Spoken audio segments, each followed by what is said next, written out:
class. Good morning, Ma'am Joanne. Take your seats. So, before we're going to start our discussion, please straighten your lines.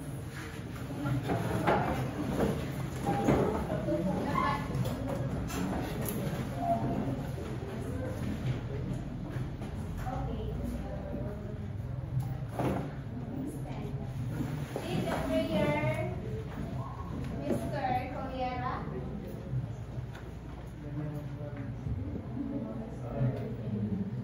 Our Father, who art in heaven, hallowed be your name, your kingdom come, your will be done, on earth as it is in heaven. Give us this day our daily bread, and forgive us our sins, as we forgive those who sin against us. Do not bring us to test, but deliver us from evil.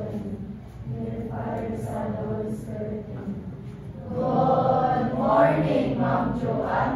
Good morning. Take your seats.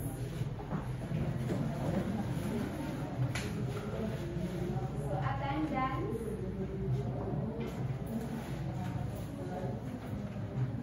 Instead of saying present, you will say your heart status right now. Okay? If dili mo tulong sa giingon na ay punishment. Okay, let's start.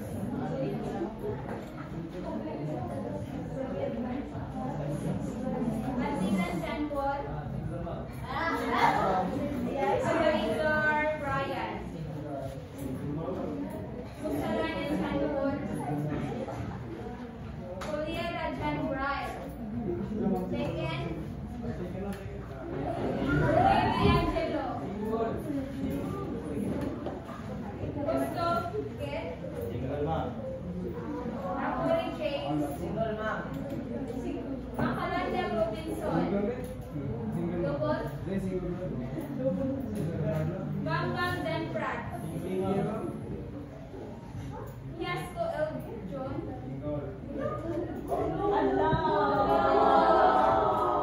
Lagidinay. How about Verano G. Mark? Annette. Iba. Walton. Dumfries. Garcia. Gonzaga. Lugaos. Matela. Gloria. Mansoy. Corin Vera. Silumin.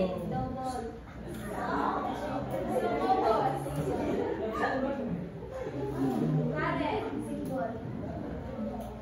Rubilin. Pero. Shirley. Okay, thank you for your perfect attendance. So let's proceed to our classroom rules. So I prepared my formulated classroom rules. So it has an acronym of respect. First, we have respect yourself and others. So if nagrespeto ta sa usang katao, di ta ka respeto niya kung di sa kagalingon usa sila, di ba? Right. And then the second one is letter E, encourage positive interaction. So we must respect sa mga opinions or ideas sa atong classmate. Kay na ay ubang kanang classmate nato is ilang gitaguan ilang ka-bright. Wala pa na-discover. Kay mahadlok sila ma-judge na sila ka classmate. And then, stay focused and on task. So, during activities, discussion, dapat maminaw ta. Hindi kayo makitabi. Sinood. Let's go. And then, participate actively. Nakuha mo ta, Ani? 50-50. And then, excel in learning. So,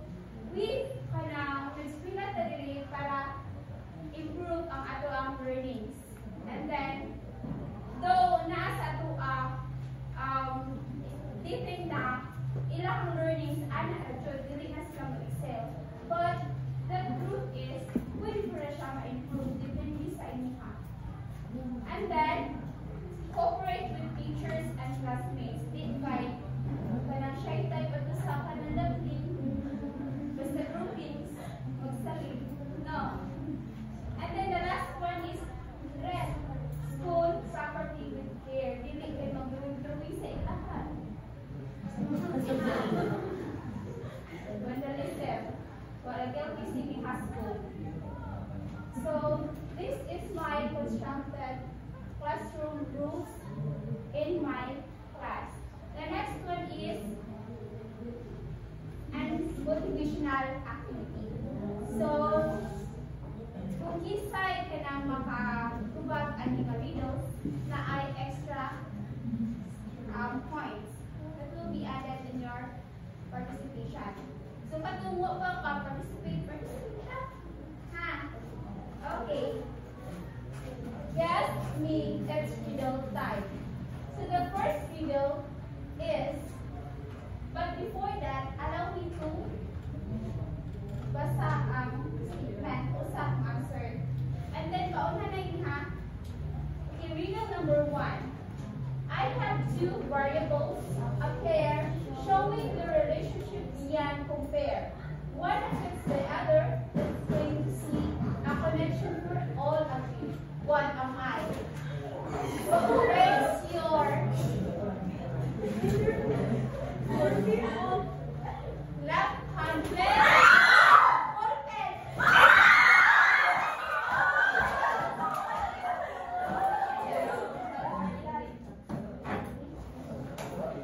So it is wide variating that.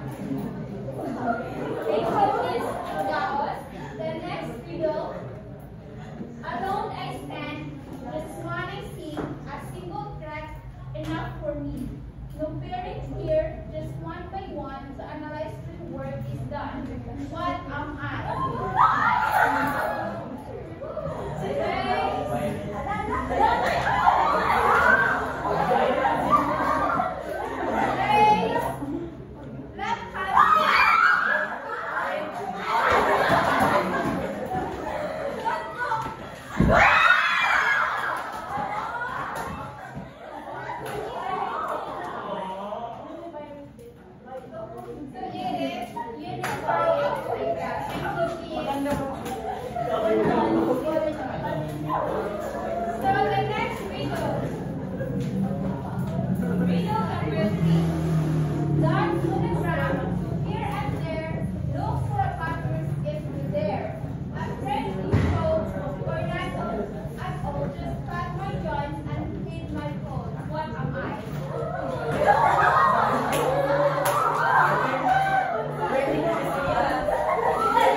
differentiate bivariate data from univariate data.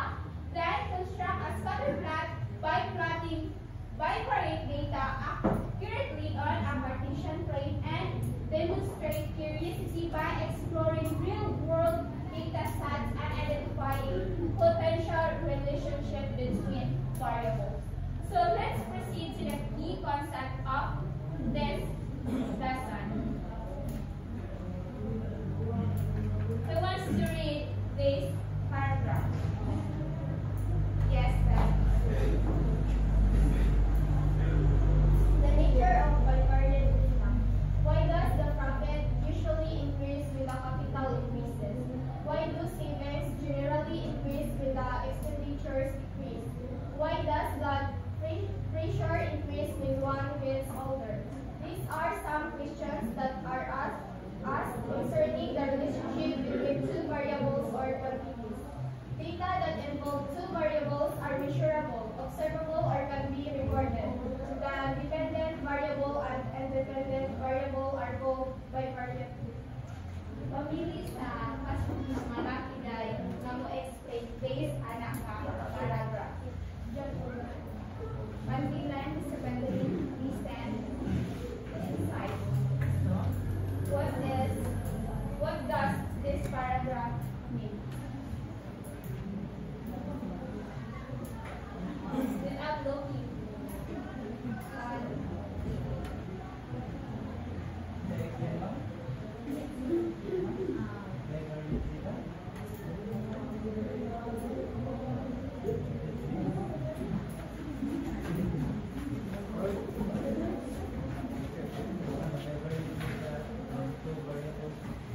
Okay, thank you, Mr. Banilan. You're right. When we say bivariate data, it involves two variables. And those variables are the independent variable and an dependent variable. When we say dependent variable,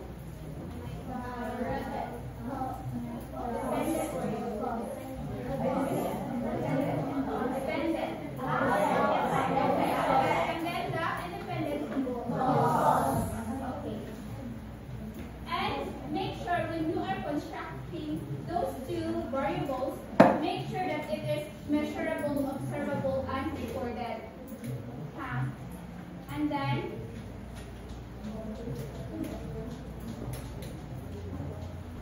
bivariate data are data that involves two variables, as we said earlier, different from univariate data. When we say univariate data, from the word uni, it means that it involves one single variable. And make sure that that one single variable, it is observable, recordable, and measurable. So, in univariate data, the major purpose of the analysis is to describe based on the descriptive analysis. Because when you say univariate data, you only explain or describe that variable and computed as average, standard deviations, frequency counts, and the like. In bivariate data, the purpose of the analysis is to describe the relationship between that particular two variables. Nasabtan lang? Again, kasi ito ang univariate data. And then, Bivariate data is equal to and then ang univariate data, ang iyang purpose is to